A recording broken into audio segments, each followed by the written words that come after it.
Muito boa noite. Boa noite. O programa Edival Filho Ajuda se encontra aqui na casa da senhora Antônia de Maria Holanda. E ela tem 82 anos, não tem quem diga, né, dona Nazaré? 82 anos. Eu estou aqui em nome do escritor Carlos Aguiar.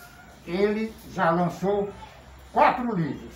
Vivendo, aprendendo e morrendo sem Vivendo, saber. aprendendo e morrendo sem saber. O primeiro livro dele. O segundo, Pense Nisso, livro de pensamentos. O terceiro, também de pensamentos, Aceite ou Mude. E o quarto está no forno, vai já sair lá em Brasília, que é Não Sei Se Sei. Portanto, o Carlos Aguiar, como eu sempre digo, é uma corrente de solidariedade.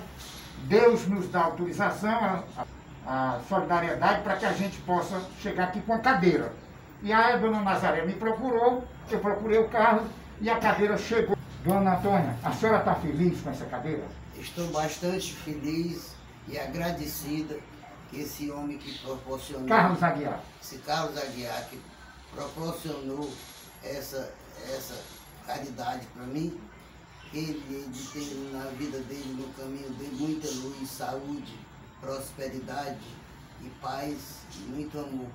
Porque eu estou agradecida a Deus e a Ele de muito coração. Meu coração está aberto para agradecer a vida inteira. O que fazem a mim, eu agradeço. E a dona Nazaré, né? E a dona Nazaré. Ela é Edival Filho. Graças do seu Edival Filho e desse homem que proporcionou essa cadeira para mim. Ok. Essas famílias sejam abençoadas, meu Deus. Amém.